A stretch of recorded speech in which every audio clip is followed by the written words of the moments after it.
Hello boys of class 6 St. Augustine School. I'm Mr. Rocky here. I'm making this short video for you so that you actually understand your assignment number 11 and assignment number 12, which is based on the chapter called sets.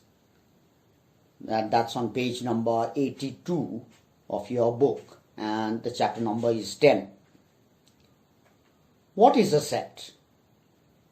In simple, we can say that a set is simply listing down all the names of the objects, numbers, alphabets, etc., etc. But if we have to define a set, then we can say that a set is a collection of well-defined objects. It's important for us here to understand the term well-defined. Now, what is well-defined? Well-defined in sets means that it has to be absolutely clear whether a particular thing actually belongs to the set or not.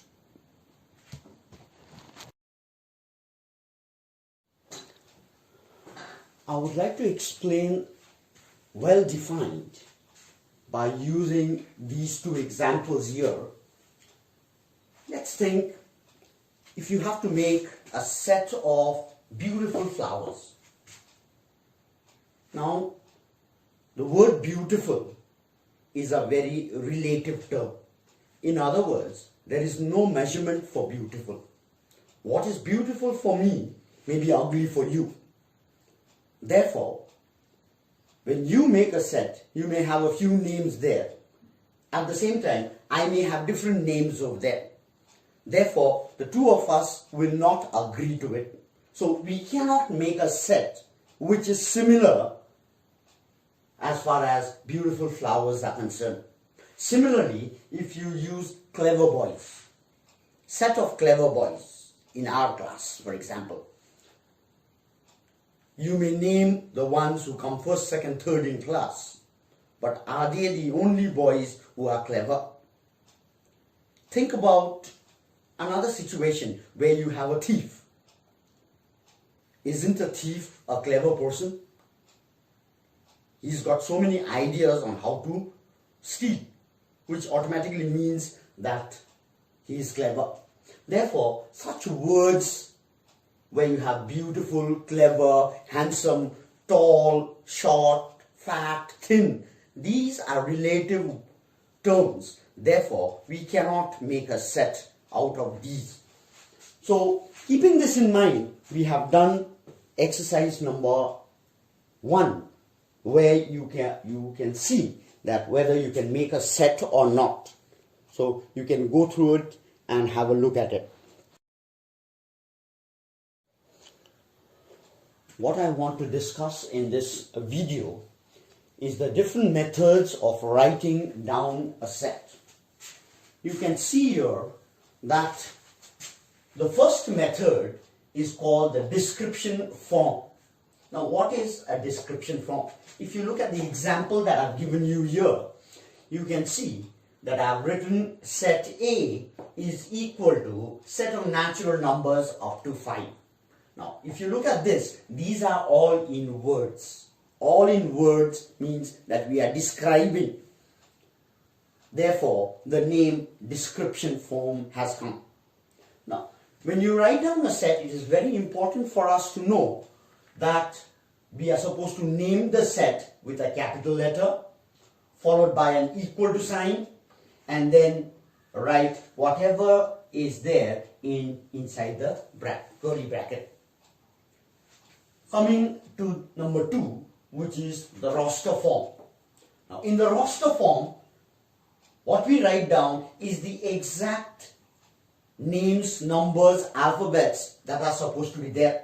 So natural numbers up to 5 would mean 1, 2, 3, 4, 5. Therefore, set A is equal to 1, 2, 3, 4, 5. You can see over here, I have named the set in capital letters, followed by equal to sign. Then all the elements or all the list of numbers are inside this bracket, curly bracket, and all the elements are separated by commas. This is very important form. Most of the time we will be using the roster form to solve the sums based on sets. The third method is the set builder form. Now what is the set builder form? Now what I have written here is set A is equal to, this is read as x is such that x is a natural number less than 6. It's difficult for you to understand right now because you have not done algebra as such. But anyway, to shorten it, the set builder form, we try as far as possible to use signs and symbols to denote the particular set. The same set can also be written as x is such that x is an element of natural numbers. You remember n stands for natural numbers. The e that I have written here means element of, and x is less than 6. So natural numbers less than 6 would be 1, 2, 3, 4, 5.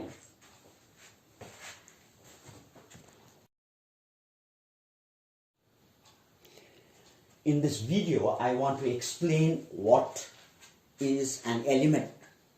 Now, if you look at the example that has been given here, set A is equal to 2, 4, 6, 8, 10. Now, this is in the roster form where the exact numbers have been given. So, all the members, we can call them members of the set, or we can call them elements of the set. 2, 4, 6, 8 and 10, in other words, belong to set A. So they may be called members of the set, or they may also be called elements of the set. The symbol for element is given here. It's written with an E like this, and it stands for element of. And an E which has been crossed stands for not an element of. So coming here, we can see that it's written 2 is an element of A, and we can see that 2 belongs to set A, therefore we can call 2 an element of A. Similarly, if you look at 2 and 6 here, then both of them belong to set A. So we are saying 2 and 6 are elements of set A. But if you look at the last one, 7 is not an element of A because 7 does not belong to this set.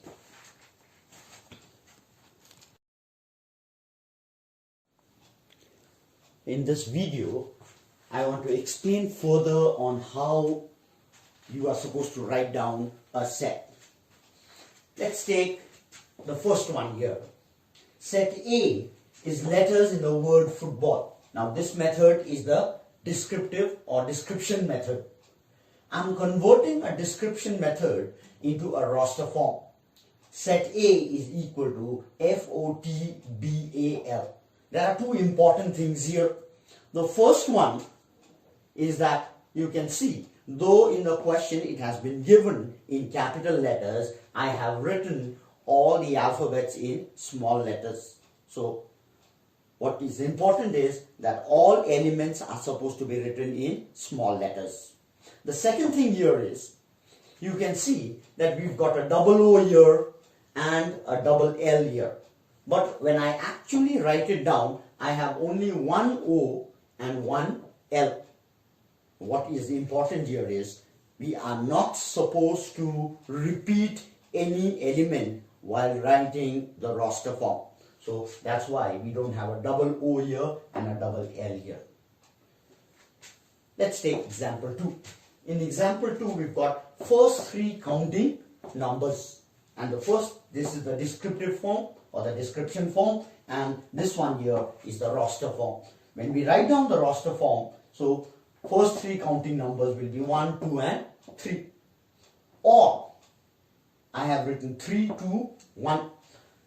In other words, I have jumbled up the numbers. So it does not have to be in a systematic order, but I can write it down as 3, 2, 1.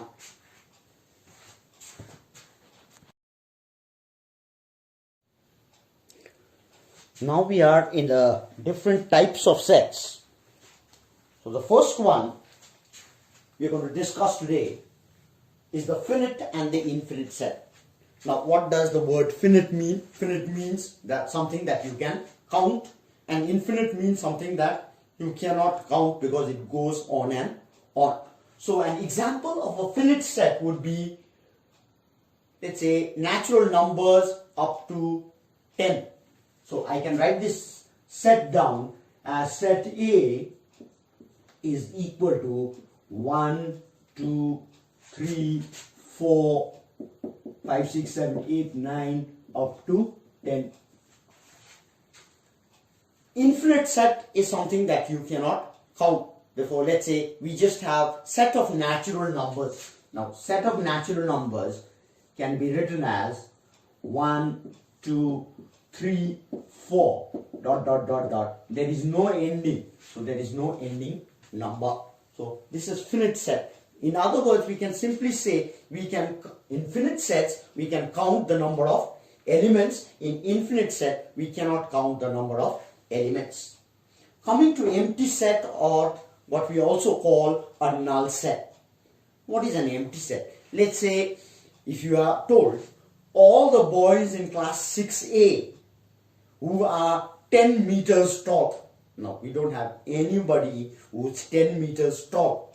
Therefore, this becomes an empty set. There are no names over there at all. Or let's say something like counting numbers between 2 and 3. There are no numbers, counting numbers between 2 and 3, because soon after 2, 3 counts. So there are no sets. Empty sets are written as set A is equal to only the brackets, nothing inside the bracket. So this is the way to write an empty set.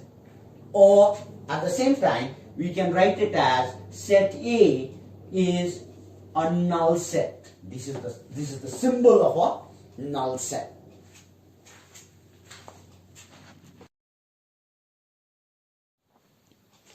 We carry on with the different types of sets. Now in this video we've got equal sets and equivalent sets. I think an example should be good enough to understand it. Let's say we've got set A equals 1, 2 and 3, and set B as 3, 2, 1. Now what we see here is the elements are exactly the same. So when the elements are exactly the same, then we can call it an equal set. Whereas an equivalent set, an example of that, let's say we've got A, B, C, and let's say set B is equal to X, Y, Z. The elements here are completely different, but the number of elements are the same. So when number of elements are the same, then we can call it an equivalent set. Coming to disjoint sets and overlapping sets. Let's take an example. Let's say we've got set A is 5, 6, 7, and set B is equal to 8, 9, 10. None of the elements over here are common. That's why we call it a disjoint set. Whereas in overlapping sets, let's say we've got 4, 5, 6, and set B is 6, 7, 8. Now over here, 6 is common to both of them.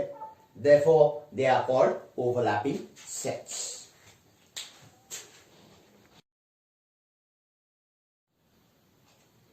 So in this video, I am talking about cardinal number of a set.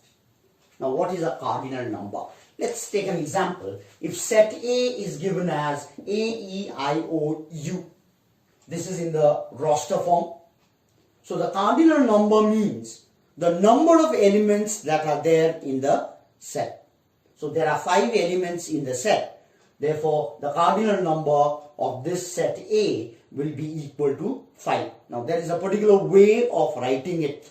We write it as small n with a common bracket, then write down the name of the set, close the bracket. This is read as cardinal number of set A is equal to how many elements? 1, 2, 3, 4, 5 elements. So we simply write 5. No brackets to be written here.